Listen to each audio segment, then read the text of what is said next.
Hello everyone, good morning to all, सुप्रभात and welcome back to my channel. I am Pooja और आज हम बात करने वाले हैं 9th and 10th of Feb के सभी इंपॉर्टेंट करंट अफेयर्स। सबसे पहले तो देखेंगे हम 10 फरवरी को हम कौन कौन से इंपॉर्टेंट डे सेलिब्रेट कर रहे हैं। उसके बाद सारी न्यूज़ को हम एक एक करके कवर करेंगे और लास्ट में आज वीडियो के एंड में ना काफ़ी सारे क्वेश्चन है। अराउंड आप देखेंगे 15 क्वेश्चन आपको देखने को मिलेंगे इन द एमसीक्यू फॉर्मेट, जो आपके रिवीजन पर्पस के लिए है। तो सभी लोग वीडियो को एंड तक देखेंगे और एंड में एक क्वेश्चन ऑफ द डे भी है। इसका आंसर आप मुझे कमेंट सेक्शन में बता सकते हैं। ठीक है जी, तो आइए स्टार्ट करते हैं आज का सेशन। सबसे पहले बात करेंगे आज का इंपॉर्टेंट डे। 10 फरवरी को हम सेलिब्रेट करते हैं वर्ल्ड पल्सेस डे, दालों का दिवस है बेसिकली। और हम सभी को पता है कि India one of the largest producer और इंपोर्टर आपको पल्सेस का देखने को मिलेगा। सो वर्ल्ड पल्सेस डे हम 10th ऑफ फेब को सेलिब्रेट करते हैं, जिसकी थीम क्या है? Pulses bringing diversity to agri food system. अगर हम बात करें, इंडिया वर्ल्ड में सबसे बड़ा पल्सेस का प्रोड्यूसर है। 25% ग्लोबली कंट्रीब्यूट कौन करता है? इंडिया करता है, followed by the Canada and China. तो largest producer, largest consumer and largest importer of the pulse in the world कौन है? इंडिया है। अगर हम इंडिया में भी देखें तो कौन से ऐसे राज्य है जहां पे सबसे ज्यादा दालों का उत्पादन किया जाता है या पल्सेस का प्रोडक्शन किया जाता है? तो इसमें आपको मध्य प्रदेश, महाराष्ट्र और राजस्थान देखने को मिल जाएंगे। क्लियर। अब इसके अलावा 10 फरवरी को हम इंटरनेशनल एपिलेप्सी डे भी मनाते हैं। आप लोग ने सुना होगा ना, लोग कह देते हैं मिर्गी आना, मिर्गी के दौरे पड़ना। तो एपिलेप्सी का मतलब आपका मिर्गी होता है, जो एक तरीके से आपका न्यूरोलॉजिकल आपका एक डिसीज होती है। न्यूरोलॉजिकल एक डिसीज होती है, एक बीमारी होती है, राइट। इस सेकेंड मंडे ऑफ फेब को मनाया जाता है और आज जो है वो सेकेंड आपको मंडे देखने को मिल जाएगा फरवरी मंथ का। इसे ऑर्गेनाइज करने का काम इंटरनेशनल ब्यूरो ऑफ एपिलेप्सी करती है और इंटरनेशनल लीग अगेंस्ट एपिलेप्सी से ऑर्गेनाइज करती है। सिंस 2015 2015 से इस दिन को मनाया जा रहा है। तो आज 10 फरवरी को हमने दो इंपॉर्टेंट डेज देखे। First one is world pulses day and second one is international epilepsy day. चलिए फर्दर डिस्कशन करेंगे। अभी बीच में कुछ दिन हमारी क्लासेस नहीं हो पाई थी बिकॉज ऑफ कि मेरे घर में फंक्शन भी था और मेरा एक्सीडेंट भी हो गया था। तो दो रीजंस थे जिसकी वजह से हमारी क्लासेस नहीं हो पाई थी। लेकिन कल क्या था? आपका संडे था। तो संडे को मैंने दो इंपॉर्टेंट सेशंस आप लोगों के लिए लिए थे। पहला सेशन जो आपको यहाँ पर मैंने आप लोगों के साथ शेयर किया था वो ये है, जिसमें मैंने 1 फरवरी से लेकर 8 फरवरी तक के सभी इंपॉर्टेंट करंट अफेयर्स, मतलब जो भी करंट अफेयर्स 5 तारीख के, 6 तारीख के, 7 और 8 तारीख के रह गए थे, वो सारे करंट अफेयर्स यहाँ पे थ्योरी फॉर्म में कवर कर दिए हैं। फिर यहाँ पे पूरे हफ्ते में जो हमने थ्योरी डिस्कस की है उस पर बेस्ड आपको 75 एमसीक्यू देखने को मिले हैं। तो यहाँ पर ये दोनों वीडियो अपलोड हो चुके हैं। तो एक जो वीडियो है वीकली, उसमें पूरा थ्योरी है और दूसरा जो वीडियो है उसमें पूरा का पूरा आपका एमसीक्यू है। 75 एमसीक्यू है जो कि आपके वन लाइनर फॉर्मेट में भी हैं और स्टेटमेंट वाइज भी हैं। तो आप इन क्वेश्चन को देख सकते हैं, अटेंड कर सकते हैं और अपना स्कोर चेकआउट कर सकते हैं कि आपको कितना करंट अफेयर्स याद है। तो ये दोनों वीडियो देखना मत भूलना, जिससे आपका पूरा वीक रिवाइज हो जाएगा, पूरे हफ्ते के करंट अफेयर्स आपके रेडी हो जाएंगे। क्लियर। और दोनों की पीडीएफ भी मैंने पूजा जैन क्लासेस एप्लीकेशन पे अपलोड कर दी हैं। आप इन दोनों पीडीएफ को भी डाउनलोड करके पढ़ाई कर सकते हो। ठीक है, चलिए अब वापस से आते हैं अपने करंट अफेयर्स में। तो सबसे पहली न्यूज जो आज आपको देखने को मिल जाएगी वो है फर्स्ट ब्लैक मिसेज वर्ल्ड। यहाँ पे लॉस एंजलिस में मिसेस वर्ल्ड 2025 को ऑर्गेनाइज किया गया था और एक साउथ अफ्रीकन है और एक पहली ब्लैक वीमेन है 40 साल के इतिहास में। ठीक है, जो कि यहाँ पर आपको मिसेस वर्ल्ड देखने को मिल जाएंगी, जिनका नाम है सेगो गेले। क्या नाम है इनका? सेगो गेले है ये और साउथ अफ्रीका से बिलोंग करती हैं। क्लियर। चलिए अगले पर्सन के बारे में बात करते हैं। अगेन वेरी इंपॉर्टेंट नेम, इनका नाम आपको विशेष तौर पर याद रखना है। नाम क्या है? चमन अरोरा। ठीक है, नाम क्या है इनका? चमन। चमन अरोरा। इन्हें साहित्य अकादमी अवार्ड 2025 दिया गया है डोगरी लैंग्वेज में। किसके लिए? डोगरी के लिए। और इनकी जो बुक है उसका नाम है एक और अश्वत्थामा। एक और अश्वत्थामा इनकी बुक का नाम है। डोगरी में है, डोगरी में है। साहित्य अकादमी अवार्ड इनको दिया गया है। साहित्य अकादमी अवार्ड जो है ज्ञानपीठ अवार्ड के बाद भारत का सबसे बड़ा साहित्य के क्षेत्र में दिया जाने वाला अवार्ड होता है। 1954 में 1954 में इस अवार्ड की शुरुआत उस समय हमारे जो प्रधानमंत्री थे पंडित जवाहरलाल नेहरू जी, उनके द्वारा शुरू किया गया था, जिसमें 1 लाख रुपए प्राइज मनी दी जाती है। एक और अश्वत्थामा एक शॉर्ट स्टोरी है जिसको लिखा किसने है? मिस्टर चमन अरोरा ने। और इनको साहित्य अकादमी अवार्ड 2024 दिया गया है डोगरी भाषा में बुक लिखने के लिए। इस बात को भी आपको याद रखना है। ठीक है, चलिए नेक्स्ट है विमटेक लॉन्च विम कॉइन।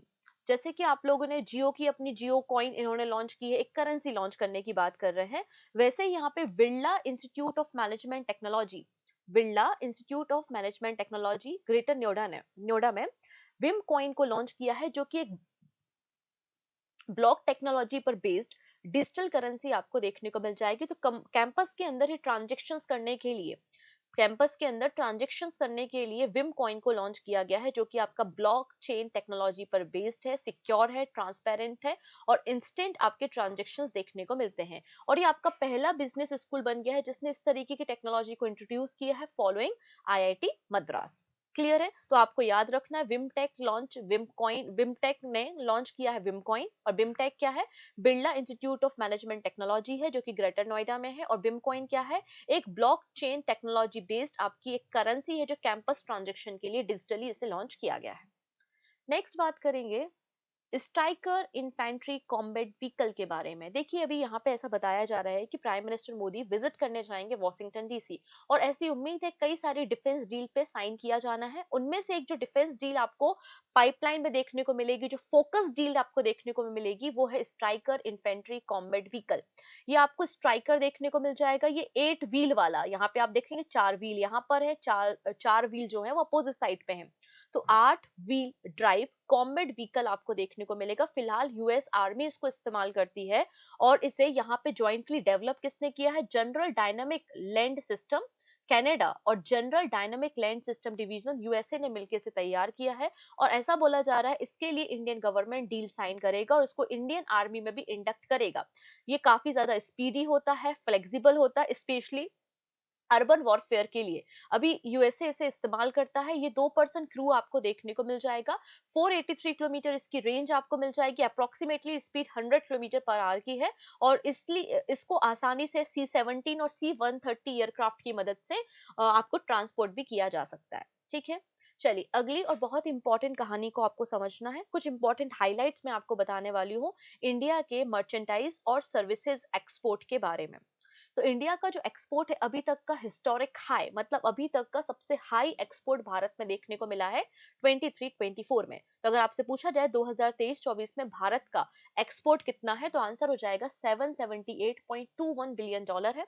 अब इस 778.21 में आपके मर्चेंटाइज एक्सपोर्ट भी है और सर्विसेज एक्सपोर्ट दोनों शामिल किया गया है।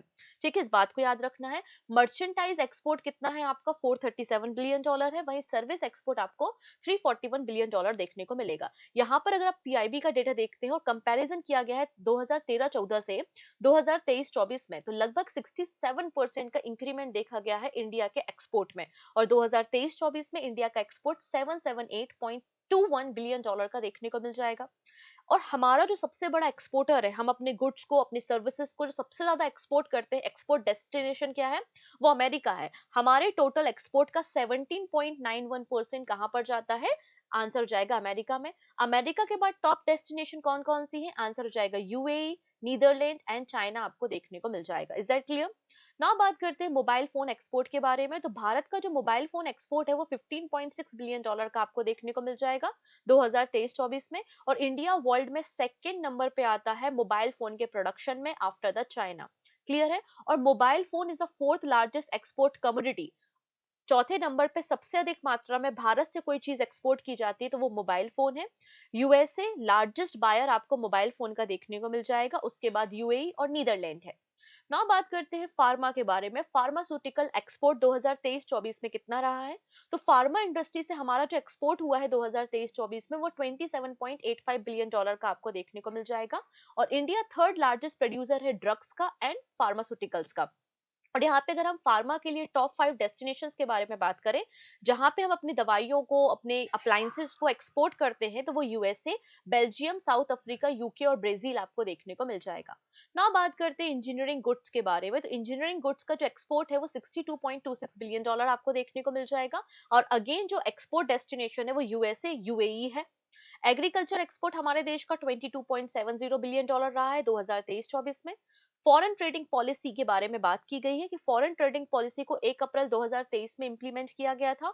और यहाँ पे हमारा टारगेट क्या था कि हमें यहाँ पे 2 ट्रिलियन $2 ट्रिलियन का एक्सपोर्ट करना है 2030 तक। ये हमारी पॉलिसी का टारगेट है। तो अगर आपसे पूछा जाए कि फॉरेन ट्रेड पॉलिसी कब आई थी, तो 1 अप्रैल 2023 को आई थी। According to the foreign trade policy हमारा एक्सपोर्ट टारगेट 2030 का कितना है, तो $2 ट्रिलियन आपको देखने को मिल जाएगा। तो ये कुछ इंपॉर्टेंट हाइलाइट्स है जो पीआईबी में पब्लिश किया गया था। इस तरीके के question generally state PSC exams में पूछ लिए जाते हैं। ठीक है, हमारे जो करंट अफेयर्स हैं, ये आपके सभी वनडे एग्जाम्स, चाहे वो रेलवे एग्जाम है, SSC, CUET, state exam, in fact आपके यूपीएससी प्रीलिम्स एग्जाम के लिए भी यूजफुल है। सो ज्यादा से ज्यादा आप लिंक को शेयर कर सकते हैं अपने फ्रेंड्स के साथ। और पहली बार चैनल पे आ रहा है तो चैनल को सब्सक्राइब कर लेंगे, जिससे अपकमिंग क्लासेस के नोटिफिकेशंस आपको मिल सके। चलिए नेक्स्ट बात करते हैं। Pramod Sawant इनोग्रेट the sci fi science film festival of India. ये 4 दिन का फेस्टिवल है और एक एनुअल फेस्टिवल है, मतलब हर साल इसको ऑर्गेनाइज किया जाता है। और गोवा के चीफ मिनिस्टर आप यहाँ पर देख सकते हैं, इनका नाम है प्रमोद सावंत। इन्होंने 10th edition sci fi science festival का, फिल्म फेस्टिवल का इनॉग्रेट किया है। कहाँ पे? पणजी में। ठीक है, इसका पर्पस क्या है? जो साइंटिफिक टेम्परामेंट है वो स्टूडेंट्स के बीच में, यूथ के बीच में जनरेट करना, जैसे वो साइंस की फील्ड में, रिसर्च की फील्ड में ज्यादा से ज्यादा उत्साहित हो और उस डायरेक्शन में अपना काम करें। ठीक है, इसे ऑर्गेनाइज किसने किया था? तो Goa science council, Goa science and technology department और विज्ञान परिषद गोवा ने मिलकर इसे ऑर्गेनाइज किया था। और अगर बात करते हैं जो 10th एडिशन साई-फाई फेस्टिवल का पणजी गोवा में हुआ है, इसकी थीम क्या है? तो ये एक तरीके से ट्रिब्यूट था। किसको ट्रिब्यूट था? हमारे father of green revolution Swaminathan ji को। तो doctor M S Swaminathan ji के लिए यहाँ पे जो फेस्टिवल की थीम थी वो ग्रीन रिवोल्यूशन, ग्रीन रिवोल्यूशन आपको थीम देखने को मिल जाएगी। क्लियर? चलिए अब बात करते हैं। ये है जम्मू एंड कश्मीर के चीफ मिनिस्टर, जिनका नाम है ओमर अब्दुल्ला। इन्होंने रिसेंटली एक बुक लॉन्च की है और इस बुक का नाम क्या है? Hearts and heroes, lives that shapes you. ठीक है, hearts and heroes, lives that shaped you. ये आपको बुक देखने को मिल जाएगी। अच्छा, इस बुक के ऑथर कौन है? तो यहाँ पे एक जेकेएएस ऑफिसर है जिनका नाम है कुलभूषण कुमार, और फिलहाल ये डायरेक्टर ऑफ फाइनेंस में पोस्टेड है डिजास्टर मैनेजमेंट में। और इनके द्वारा इस बुक को यहाँ पर रिटर्न किया गया है, लिखा गया है और रिलीज करने का काम जम्मू एंड कश्मीर के चीफ मिनिस्टर ओमर अब्दुल्ला ने किया है। चलिए अगली कहानी समझेंगे। इंडिया का पहला फेरिट रिसर्च फैसिलिटी इनॉग्रेट किया गया है। कहां पर? THSTI इन हरियाणा। अब यहाँ पे फेरिट रिसर्च फैसिलिटी का क्या मतलब है? हमारे देश में जो कम्युनिकेबल, नॉन कम्युनिकेबल डिसीजेज होती हैं, जो अलग अलग प्रकार के पैथोजन के कारण होने वाली वायरल डिसीजेज है, वायरल बीमारियां हैं, उन पे रिसर्च करना, उनके सैंपल्स को कलेक्ट करने के लिए ये रिसर्च फैसिलिटी बनाई गई है फरीदाबाद हरियाणा में। तो यहाँ पे बात हो रही है translational health science and technology institute Faridabad Haryana के बारे में, जहां पे इंडिया का पहला फेरिट रिसर्च फैसिलिटी को लॉन्च किया गया है। ये फैसिलिटी आपकी क्रिटिकल रिसर्च करेगी ऑन द वायरल पैथोजेंस, जैसे आने वाले समय में हम आने वाली कोई पैंडेमिक है उसके लिए रेडी हो सकते हैं। ठीक है, इसमें वैक्सीन डेवलपमेंट करने में भी मदद मिलेगी और इन्फेक्शियस डिसीजेस के बारे में भी पता चलेगा, इसलिए इसको डेवलप किया है। साथ ही साथ यहाँ पर ये जो सेंटर है, मतलब जो आपका translational health science and technology institute है, यहाँ पर लॉन्च किया है क्या? गर्भ इन दृष्टि डेटा रिपोजिटरी, जहाँ पे आपको अलग अलग जो आपकी मदर्स होती हैं, वीमेंस हैं, प्रेग्नेंट वीमेंस हैं, न्यूबॉर्न बेबी है, पोस्टमार्टम आपकी जो मदर्स होती है, उन सभी के डेटा को यहाँ पे कलेक्ट किया गया है और इमेजरी फॉर्म में स्टोर किया गया है। ठीक है, नेक्स्ट वेरी इंपॉर्टेंट, हम बात कर रहे हैं डिजिटल पेमेंट इंडेक्स के बारे में। डिजिटल पेमेंट इंडेक्स को आरबीआई ने, मतलब रिजर्व बैंक ऑफ इंडिया ने इंट्रोड्यूस किया था। बात समझिएगा। अभी डिजिटल पेमेंट इंडेक्स कब आया था? 2021 में, 2021 में रिजर्व बैंक ऑफ इंडिया ने इसको इंट्रोड्यूस किया था। ठीक है, इस इंडेक्स में ये बताया जाता है कि हमारे देश में डिजिटल इंक्लूजन कितना है, मतलब हम पेमेंट्स करने के लिए किस तरीके से डिजिटल ट्रांजेक्शन को प्रमोट कर रहे हैं, हम यूपीआई कर रहे हैं, क्यूआर कोड से हम स्कैनिंग कर रहे हैं, एटसेट्रा। तो digital payment across the country क्या स्टेटस है, किस तरीके से डिजिटल पेमेंट हमारे देश में स्प्रेड हो रहा है, उसके बारे में ये पैरामीटर डिसाइड करता है डिजिटल पेमेंट इंडेक्स। जैसे कि मैंने मेंशन किया 2021 में से लॉन्च किया गया था, लेकिन जब कोई भी इंडेक्स आता है तो उसका कोई बेस ईयर होता है और उस बेस ईयर से हम क्या करते हैं? कंपैरिजन करते हैं। तो यहाँ पे जो बेस ईयर है वो मार्च 2018 है। ऐसा मान लिया गया कि मार्च 2018 में भारत में डिजिटल पेमेंट इंडेक्स कितना था? 100 था। ऐसा हमने मान के रखा है। तो मार्च 2018 हमारा क्या है? बेस ईयर है। और यहाँ पे अब बताया गया है कि डिजिटल पेमेंट इंडेक्स हमारे देश में इंक्रीज हुआ है।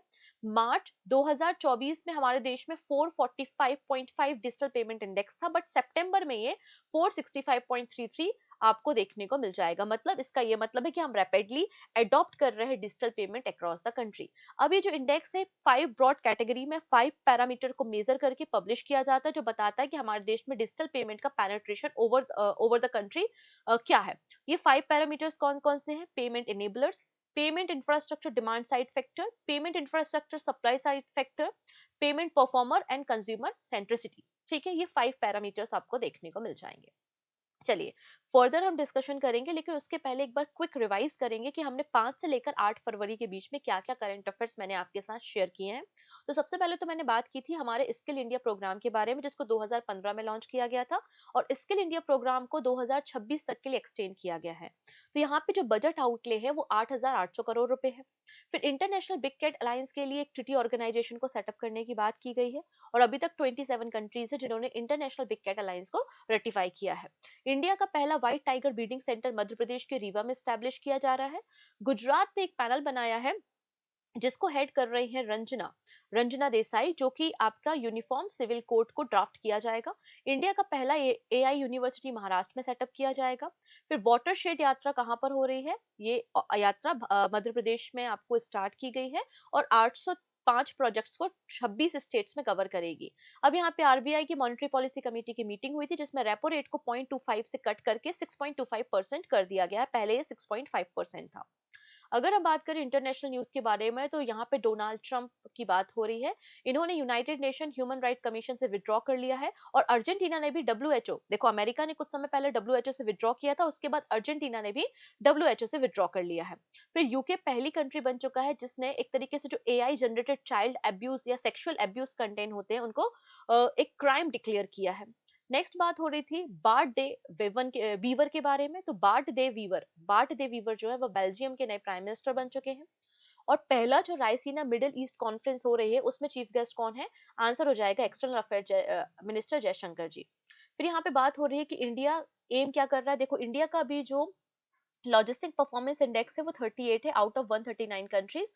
और इंडिया का टारगेट क्या है कि हमें 2030 तक टॉप 25 में आना है, ये इंडिया का टारगेट है।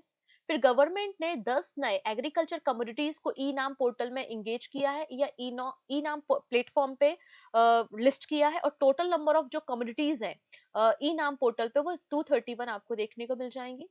फिर इरडई ने यहाँ पे जो सीनियर सिटीजन के लिए हेल्थ इंश्योरेंस प्रीमियम होते हैं उसमें एक कैप लगाया है कि आप 10% से ज्यादा हाइक नहीं कर सकते आपके प्रीमियम अमाउंट में। और जोमेटो ने खुद को रिब्रांड किया है for corporate customers for investors, जिसका नाम होगा एथर्नल लिमिटेड। फिर एल&टी फाइनेंस ने AI powered home loan advisor जिसका नाम है नॉलेजेबल एआई को लॉन्च किया है।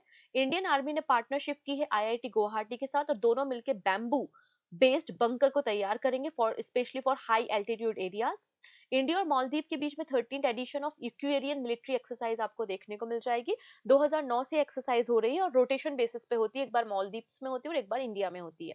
और फोर्ट विलियम जो कि कोलकाता में है, इसका नाम चेंज करके विजय दुर्ग कर दिया गया है by the Indian army. Clear? तो ये सभी कहानी हमने देखी थी। इसके अलावा कुछ स्पोर्ट्स की बातें भी हमने देखी थी। देखो, जब यहाँ पे डोनाल्ड ट्रंप 47 नंबर के प्रेसिडेंट बने थे तब मैंने आप लोगों के साथ शेयर किया था। इन्होंने कहा है कि दो ही सेक्स होंगे, एक मेल होगा एक फीमेल होगा। मतलब ट्रांसजेंडर कम्युनिटी को रिकॉग्नाइज करने से इन्होंने मना कर दिया था और अभी कहा है कि वीमेन से रिलेटेड जो भी स्पोर्ट्स होते हैं, जो भी टूर्नामेंट्स होते हैं, वीमेन्स स्पोर्ट्स होते हैं, उसमें ट्रांसजेंडर वीमेन्स को या ट्रांस वीमेन्स को बैन कर दिया गया है बाय द यूएसए गवर्नमेंट। इसके अलावा 104 इलीगल इंडियन माइग्रेंट्स को डिपोर्ट कर दिया गया है बाय द यूएसए गवर्नमेंट, जिन्होंने डोंकी रूट से एंट्री ली थी। फिर सदर्न हेमिस्फीयर का लार्जेस्ट हिंदू टेंपल आपको जोहान्सबर्ग साउथ अफ्रीका में देखने को मिल जाएगा। एंड गवर्नमेंट ने यहाँ पे एक्चुअली ये नहीं है, गवर्नमेंट ने एक्सटेंशन यहाँ पे 2026 तक का दिया है। ये मैंने डिस्कशन उसके साथ किया था स्किल इंडिया प्रोग्राम के साथ। ठीक है, तो ये हमारी कुछ कहानियां आपको देखने को मिल जाएंगी जो हमने प्रीवियस सेशन में डिस्कस किया था। फर्दर डिस्कशन हम करेंगे। तो जो लोग लगातार पूछ रहे हैं, जानना चाहते हैं कि जनवरी मंथ की कंप्लीट मैगजीन कब आएगी, तो 2 से 3 दिन का समय दीजिए। हम जनवरी मंथ की मैगजीन पे काम कर रहे हैं, उसको लॉन्च करेंगे। फिलहाल जनवरी मंथ के 250 एमसीक्यू और वन लाइनर ये जो मैगजीन है ये अवेलेबल है प्रिंटेबल फॉर्मेट में। आप इसको डाउनलोड भी कर सकते हैं, प्रिंट आउट भी निकाल सकते हैं। पूजा जन क्लासेस एप्लीकेशन पे अवेलेबल है और आज की पीडीएफ भी वहां पर अपलोड हो चुकी है और वहां से आप इसे डाउनलोड कर सकते हैं आज के करंट अफेयर्स की फाइल को। क्लियर है इतनी चीजें? चलिए अगली कहानी को समझते हैं। अब महाराष्ट्र गवर्नमेंट ने क्या कहा है? महाराष्ट्र गवर्नमेंट ने कहा है कि जो मराठी लैंग्वेज है वो मैंडेटरी होगी आपके ऑफिशियल कम्युनिकेशन में, जैसे कोई भी गवर्नमेंट ऑफिसेज हैं, सेमी गवर्नमेंट या लोकल गवर्नमेंट या सेल्फ गवर्नमेंट बॉडीज हैं, उन सभी में मराठी लैंग्वेज जो है वो एक ऑफिशियल कम्युनिकेशन लैंग्वेज की तरह मैंडेटरी यहाँ पे डिक्लेयर किया गया है।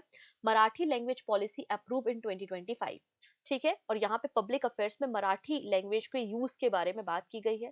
एक्चुअली हमारे कॉन्स्टिट्यूशन में मेंशन है, हमारे कॉन्स्टिट्यूशन के अगर आप आर्टिकल नंबर 345 में जाएंगे, 345 नंबर के आर्टिकल में जाएंगे, तो उसमें साफ साफ एक बात मेंशन है कि कोई भी स्टेट लेजिस्लेचर इस तरीके से कोई एक से ज्यादा ऑफिशियल लैंग्वेज को रिकॉग्नाइज कर सकता है। तो ऐसा नहीं है कि हिंदी ही रहेगी या इंग्लिश ही रहेगी, मराठी भी ऑफिशियल लैंग्वेज महाराष्ट्र राज्य के लिए हो सकती है as per the article 345।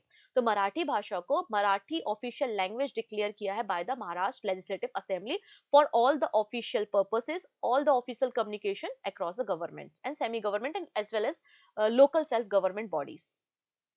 Next है, इसरो ने रिसेंटली फीस्ट 2025 को लॉन्च किया है। देखिएगा, जब हम कोई भी स्ट्रक्चर बनाते हैं, जैसे कि हमने कोई रॉकेट बनाया, अब उस रॉकेट की टेस्टिंग करनी होती है, क्योंकि अगर आप एटमॉस्फेयर में अलग अलग ऑर्बिट्स में स्पेस में अपने मिशन को लॉन्च करते हैं, किसी रॉकेट को लॉन्च करते हैं, तो उसमें कितना स्ट्रेस आ रहा है, कितना स्ट्रेन है, टेम्परेचर वेरिएशन का क्या इम्पैक्ट पड़ रहा है आपके स्ट्रक्चर पे, तो इन सब की पहले टेस्टिंग की जाती है, राइट। और टेस्टिंग करने के लिए हम दूसरी कंट्रीज पे डिपेंड करते थे, लेकिन हमने अपनी खुद की एक फैसिलिटी बनाई जिसका नाम है फीस्ट। और ये फीस्ट किसने बनाया? विक्रम साराभाई स्पेस सेंटर ने इसको रेडी किया है। तो इसरो ने फीस्ट 2025 को लॉन्च किया है, जो कि एक अपडेटेड वर्जन है finite element analysis of structures software. ठीक है, कहां पर लॉन्च हुआ है? आईआईटी हैदराबाद में किया है।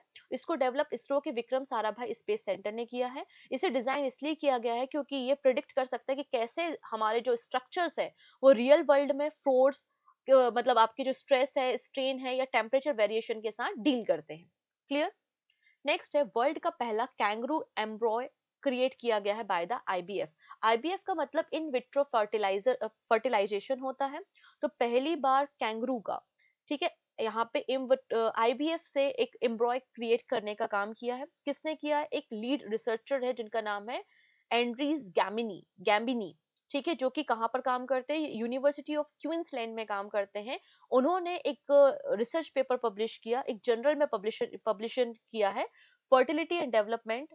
ठीक है, और यहाँ पर इन्होंने बताया कि उन्होंने पहली बार आईबीएफ से एक कैंगरू का एम्ब्रॉय रेडी किया है। एंड लास्ट न्यूज है, रशिया ने रिसेंटली रॉसकॉस्मोस के चीफ को अपॉइंट किया। जैसे कि भारत में इसरो होता है, नासा है यूएसए में, वैसे ही रशिया की जो स्पेस एजेंसी है उसका नाम है रॉसकॉस्मोस। ठीक है, तो रशिया के जो प्रेसिडेंट है जिनका नाम है व्लादिमीर पुतिन, इन्होंने रिसेंटली दिमित्री वैकनोव को नया डायरेक्टर जनरल बनाया है रशिया के स्टेट स्पेस कॉर्पोरेशन रॉसकॉस्मोस का। और इन्होंने सक्सीड किसको किया है? इन्होंने यूरी वॉरिसोव को सक्सीड करने का काम किया है। क्लियर। तो ये थे हमारे आज के सभी इंपॉर्टेंट करंट अफेयर्स, लेकिन अभी पिक्चर खत्म नहीं हुई, काफी सारी पिक्चर बाकी है।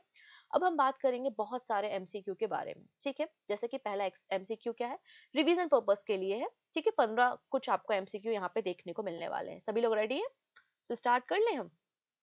चलिए, 1 सेकेंड। हाँ, which village has been declare the first biodiversity heritage site of Gujarat? तो गुजरात की पहली बायोडाइवर्सिटी हेरिटेज साइट किसे डिक्लेयर किया है? आंसर हो जाएगा गुनेरी, जो कि कच्छ डिस्ट्रिक्ट में आपको देखने को मिल जाएगी। Where was India's first ferrite research facility inaugurated? Answer क्या हो जाएगा आपका यहाँ पे? फरीदाबाद, हरियाणा में, option number C. Which country has announced to withdraw from the WHO following the USA? तो यूएसए के बाद वो कौन सा देश है जिसने WHO से विड्रॉ करने की बात की है? It is Argentina, option number B.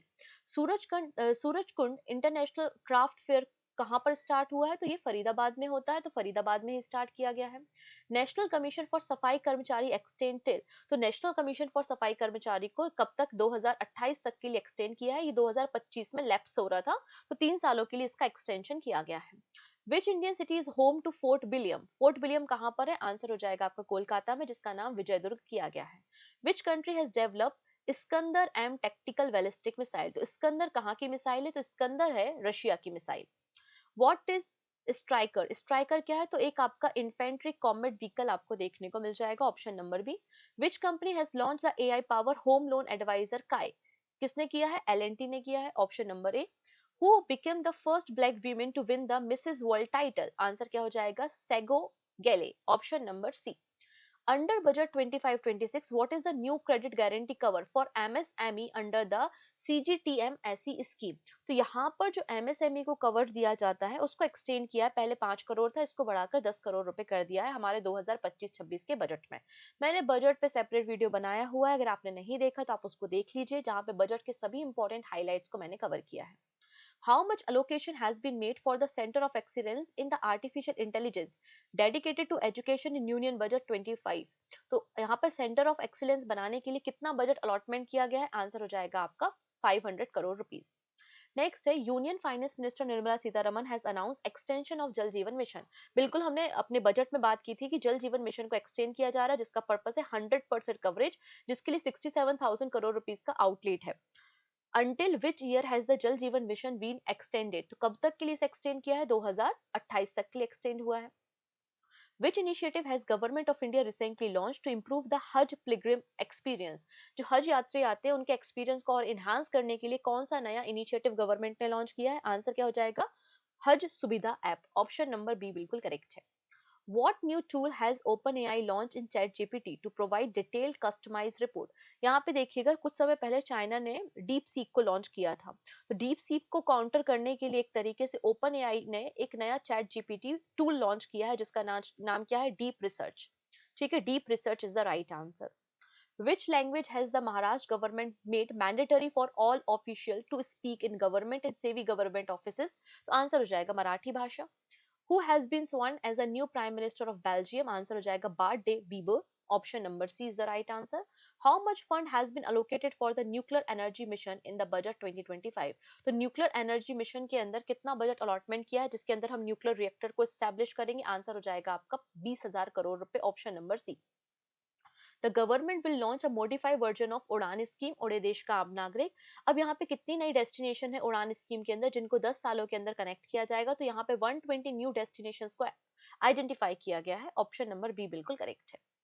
Which United Nation organization did President Donald Trump withdraw the US from through an executive order? तो किस यूनाइटेड नेशन के ऑर्गेनाइजेशन से प्रेसिडेंट ने, डोनाल्ड ट्रंप ने यहाँ पे विड्रॉ कर लिया है? पहले डब्ल्यूएचओ से किया था और अभी किसके साथ किया है? United Nation Human Right Commission. Correct answer is option number C. Which country has become the first to introduce law against AI tool used to create sexual image of children? So correct answer is United Kingdom. It is UK. Which organization has Airtel Payment Bank partner with Celebrity Cricket League 2025? तो Airtel Payment Bank ने किस celebrity cricket league के साथ, किस team के साथ basically partnership की है? तो कर्नाटका बुलडोजर के साथ इन्होंने पार्टनरशिप की है। Option number B. In February 2025, which university conferred as an honorary doctorate on Noel Tata? तो नोएल टाटा जी को ऑनररी डॉक्टरेट का टाइटल किस यूनिवर्सिटी ने दिया है? आंसर हो जाएगा university of Sussex. Option number B is the right answer. ठीक है, यहाँ पे कुछ अवार्ड्स है जो हमने रिसेंटली डिस्कस भी किए थे, जैसे कि BCCI life time achievement award Sachin Tendulkar को दिया गया है। ठीक है, सुभाष चंद्र बोस आपदा प्रबंधन जो आपका पुरस्कार होता है वो Indian national centre of ocean and information services को दिया गया है। बाकी सारे अवार्ड्स आप पढ़ चुके हैं, हमने सारी बातें करंट अफेयर्स में डेली डिस्कस की। आप चाहो तो इसका स्क्रीनशॉट भी ले सकते हो, अदरवाइज आप टेलीग्राम से कनेक्ट हो सकते हैं या फिर एप्लीकेशन को डाउनलोड कर सकते हैं पीडीएफ्स के लिए। ठीक है। In February 2025, who has been appointed Citibank India subcontinent सब क्लस्टर एंड बैंकिंग हेड? तो सिटी बैंक के इंडिया हेड किसे बनाया गया है? आंसर हो जाएगा के बाला सुब्रमण्यम को बनाया गया है। सिटी बैंक एक फॉरेन बैंक आपको मिल जाएगा, यूएसए बेस्ड एक बैंक है। अब क्वेश्चन ऑफ द डे आप लोगों के लिए ये है कि इंडिया का पहला व्हाइट टाइगर ब्रीडिंग सेंटर कहाँ पर स्टेब्लिश किया जाएगा? उस राज्य का, उस जगह का नाम आप मुझे कमेंट सेक्शन में बताएंगे। ठीक है, सही आंसर भी आपको वहीं पे रिप्लाई में मिल जाएगा। आई होप आपने एंजॉय किया होगा सेशन। हमने काफी सारी न्यूज को यहाँ पे कवर किया है, इसकी पीडीएफ आपको अवेलेबल हो जाएगी। So thank you so much, मिलते हैं नेक्स्ट वीडियो में।